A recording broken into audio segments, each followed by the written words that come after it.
Avec cette nouvelle astuce VBA Excel, nous allons voir comment trier automatiquement un tableau de longueur variable tout en définissant à la volée quelle est la colonne devant être utilisée en priorité pour la réorganisation alphabétique des données.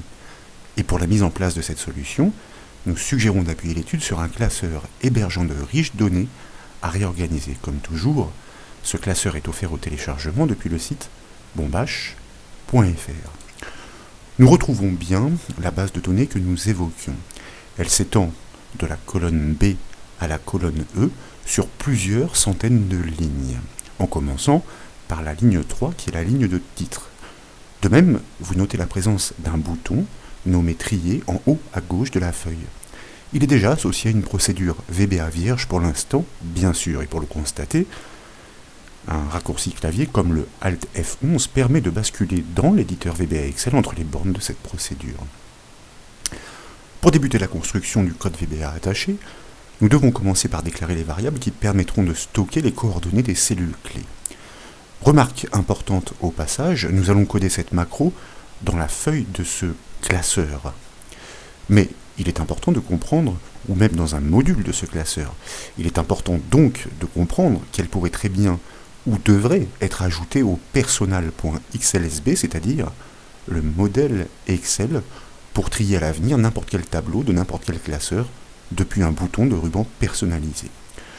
Donc, dans cette procédure de code, après l'instruction de gestion d'erreur on error resume next, je vous propose de commencer par, comme nous le disions, les déclarations de variables. Tout d'abord, mot-clé dim, je vous propose de déclarer une variable que nous nommons celldep pour cellule de départ comme un string, c'est-à-dire comme un texte. Nous allons simplement, par le biais d'une boîte de dialogue, demander à l'utilisateur de définir les coordonnées de la première cellule du tableau, puisque pour trier un tableau, nous devons connaître ses bornes. Ensuite, nous déclarons une variable que je vous propose de nommer cette fois cellTree, que nous allons typer elle aussi comme un string.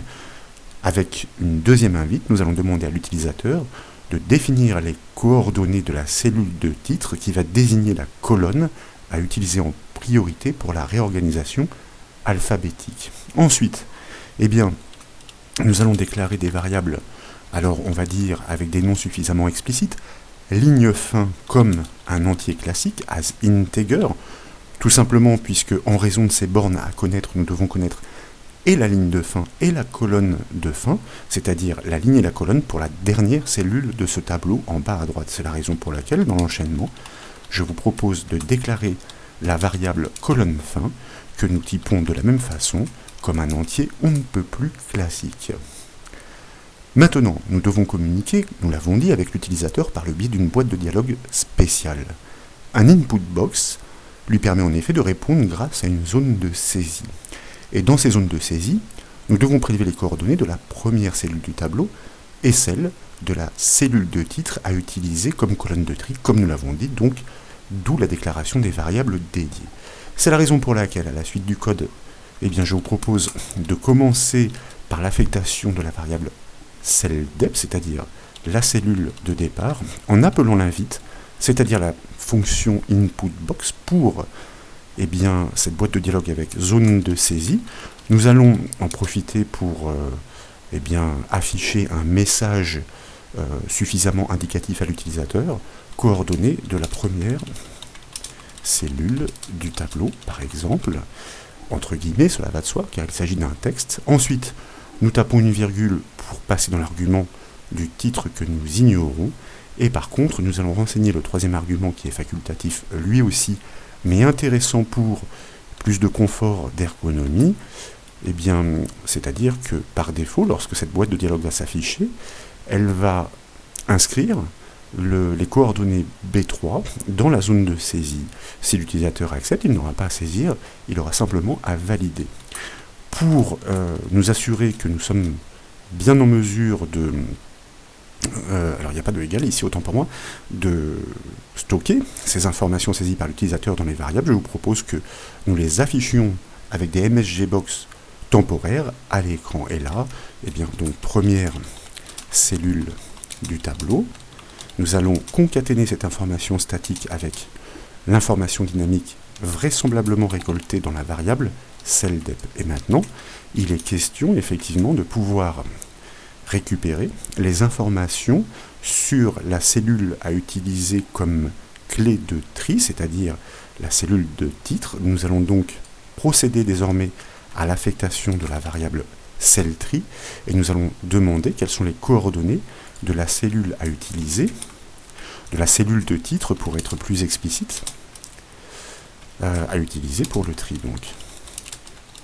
Et ainsi, l'utilisateur est bien guidé. Et là, tant qu'à faire, eh bien, nous pouvons faire une suggestion, car ce sera vraiment à lui de choisir quelle est la colonne à utiliser. Il peut s'agir des activités, des noms, des départements ou autres. Donc, arbitrairement, nous lui proposons d'organiser ce tri sur, vous voyez, la colonne D, en commençant par la cellule de titre, c'est-à-dire D3. Donc, sur les départements et dans l'enchaînement, eh bien, nous allons, pour confirmation, afficher cette information temporairement à l'écran. Donc, cellule de tri. Et donc, cette fois-ci, nous devons concaténer cette information, bien sûr, avec la bonne variable, c'est-à-dire l'information dynamique, normalement stockée dans la variable cellTree. Je vous propose donc maintenant d'enregistrer les modifications avec le raccourci clavier CTRL S et puis d'exécuter le code avec la touche F5 du clavier. B3 est bien la première cellule du tableau. Donc, nous allons valider cette première invite pour voir surgir le MSGBox qui confirme que eh bien, ces coordonnées ont bien été stockées dans la première variable, celldep. Nous cliquons sur OK pour poursuivre le traitement de notre code. La deuxième invite s'annonce, propose par défaut d'organiser le tri sur la colonne des départements. Peut-être préférerions-nous l'organiser sur la colonne des activités. C'est la raison pour laquelle nous modifions ces coordonnées.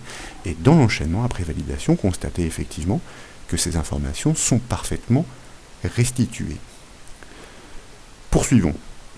Pour trier un tableau, nous avons besoin donc de connaître ses bornes et pas seulement sa cellule de départ. Il est donc maintenant question de déceler la ligne et la colonne de la dernière cellule de ce tableau. Et pour cela, nous allons exploiter une méthode particulière de l'objet cells qui représente la collection des cellules de la feuille. Cette méthode se nomme special_cells. Je vous propose donc de valider ce dernier MSGBox. Ainsi, nous revenons dans l'éditeur VBA. Nous allons préfixer d'une apostrophe les deux instructions de la fonction MSGBox de manière à passer ces deux lignes en commentaire. Et à la suite du code, donc, eh bien, il s'agit maintenant d'affecter les variables ligne fin et colonne fin. Ligne fin dans un premier temps pour connaître l'indice de la dernière ligne grâce, nous l'avons annoncé, à notre objet cells, la collection des cellules, qui propose une méthode particulière qui se nomme special_cells. Et lorsque vous ouvrez la parenthèse, constatez que plusieurs valeurs sont possibles pour repérer par exemple toutes les cellules vides ou encore les commentaires, les formules, les constantes. Et nous, ce qui nous intéresse, c'est l'information sur la dernière cellule, XLCell type last cell. Oui, mais quelle information? Point. Pour descendre jusqu'à ses propriétés, row, c'est bien l'information sur la ligne que nous souhaitons ainsi prélever et stocker dans la variable ligne fin. De la même façon, eh bien, nous devons affecter notre variable colonne fin grâce à cette méthode special_cells qui permet de pointer, de désigner cette dernière cellule, mais bien entendu cette fois, nous allons descendre jusqu'à sa propriété colonne pour avoir l'indice de la dernière colonne. Et donc, pour confirmation, là encore, avec un MSGBox temporaire, je vous propose ici de restituer à l'écran ces informations donc, que nous concaténons séparées d'un tiret, ligne fin et colonne fin, comme ceci. Vous voyez que ma casse est bien corrigée à validation. Là encore, je vous propose d'enregistrer les modifications, d'exécuter le code avec la touche F5 du clavier. Nous allons valider la première invite pour la cellule de départ, puis la deuxième pour la colonne de tri, et constater donc que dès lors, la boîte de dialogue du MSGBox s'affiche et restitue les coordonnées de la dernière cellule du tableau. La colonne 5 représente la colonne E, qui est bien la dernière colonne du tableau. En revanche, et pour le constater, nous allons revenir sur la feuille, puisque là j'ai validé, eh bien nous allons nous rendre à la toute fin. Vous voyez que la ligne 1000, qui est ici, n'est pas la dernière ligne avec un contenu du tableau. En revanche, c'est la dernière à proposer une mise en forme avec des bordures.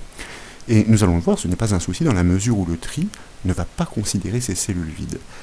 Sachez que si des données venaient être ajoutées dynamiquement à ce tableau, au-delà de la ligne 1000, cette méthode spéciale cells, avec sa propriété row, renverrait bien le nouvel indice de ligne ainsi repoussé. Maintenant que les bornes sont connues, avant d'organiser le tri du tableau, des réglages sont nécessaires. Il est notamment question de définir la colonne à utiliser comme clé de réorganisation grâce à notre variable cellTree.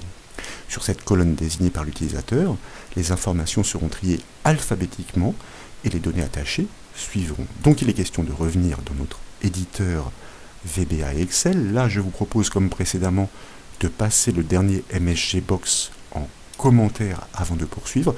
Puis nous allons ajouter quelques instructions VBA supplémentaires optimisées dans un bloc with, car nous allons répéter une méthode et une propriété, à 2 reprises certes, mais cette optimisation va nous permettre d'éviter de répéter par exemple notre objet worksheets, qui est en réalité une collection, la collection de toutes les feuilles du classeur, sauf que nous lui passons en paramètre le nom de la feuille BDD pour bien pointer dessus, et dès lors, grâce à cet objet, nous pouvons utiliser sa méthode sort ainsi que sa propriété sortFields, fields pour champ. C'est ainsi que nous allons pouvoir définir quelle est, si vous voulez, la colonne de tri, c'est-à-dire le champ à utiliser pour la réorganisation.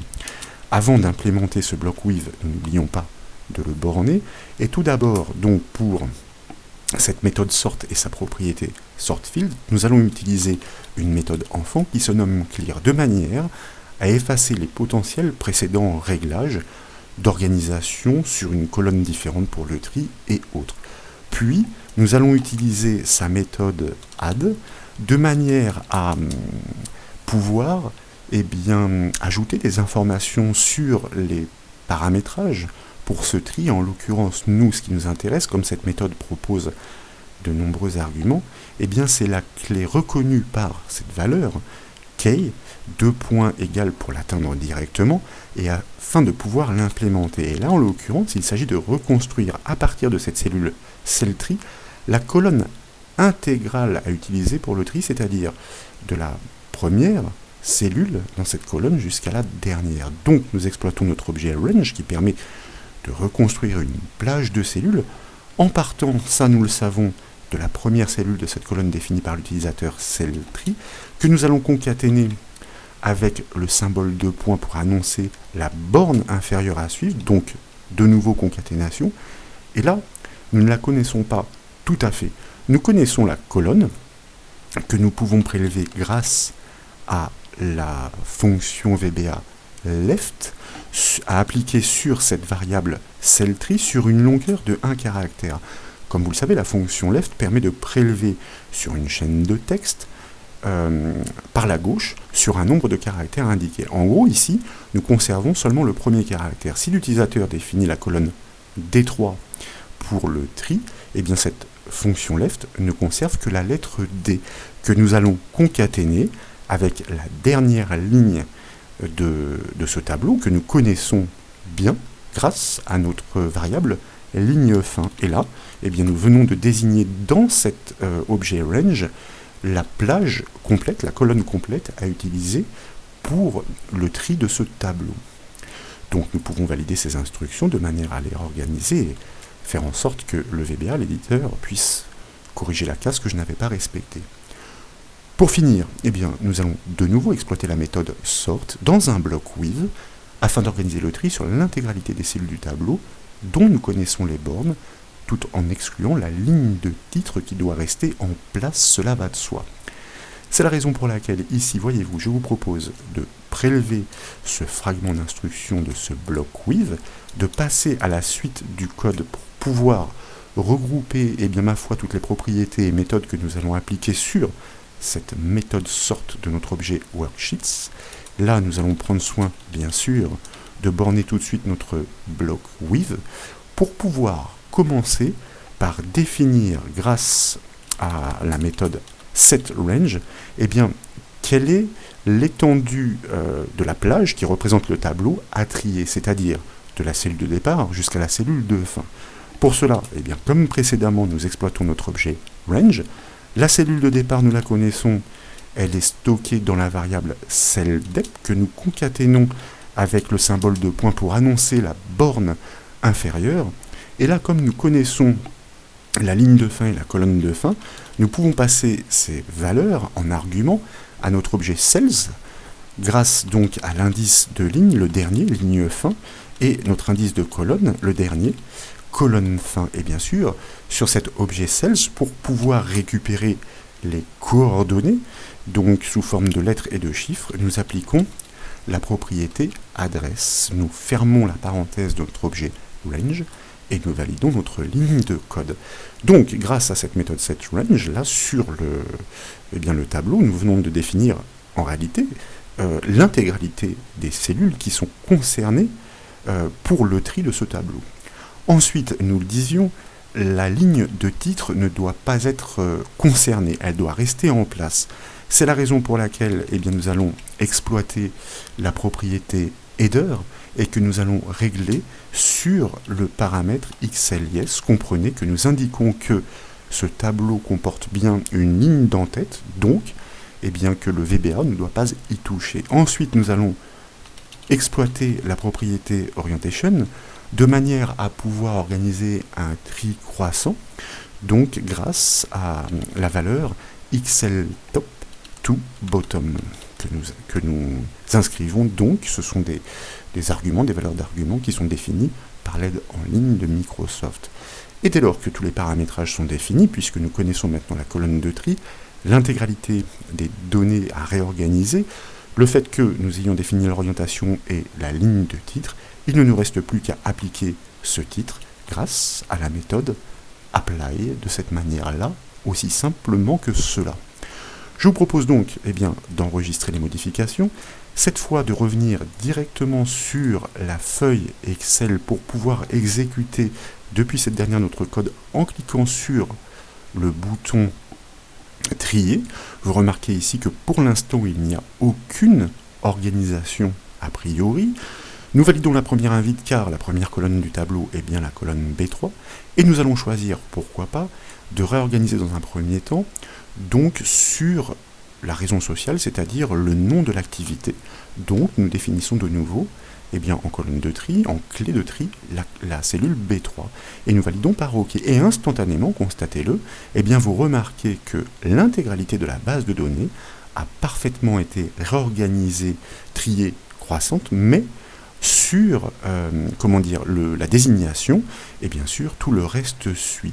Autre exemple, nous cliquons de nouveau sur le bouton trier, comme ceci, nous validons, comme il est de coutume, la première invite, puisque la première cellule du tableau est déjà bien calée. Nous souhaitons maintenant réaliser un tri sur les départements, et à validation, constater effectivement que dynamiquement, grâce au code VBA Excel, nous sommes en mesure d'influer à notre guise sur la réorganisation des données pour pouvoir bien tout simplement les manipuler, les décortiquer à notre façon. Donc sur les départements, constatez que toutes les informations attachées ont bien suivi, ont été remontées ensemble. Vous voyez ici à donner bien une ville de l'Ardèche avec les activités conjointes, et ainsi de suite. Nous allons passer aux Bouches-du-Rhône, Marseille, etc., sur la hauteur complète de notre base de données pour un code VBA relativement simple. Ici, pratiquement, ce qui prend le plus de place, ce sont les commentaires. Quoi qu'il en soit, j'espère que cette nouvelle astuce VBA Excel vous a plu. Si c'est le cas, comme toujours, je compte sur vous pour mettre un petit j'aime à la vidéo, et comme vous le savez, vous pouvez retrouver toutes les astuces, mais aussi toutes les formations sur le site bombache.fr. Je vous remercie.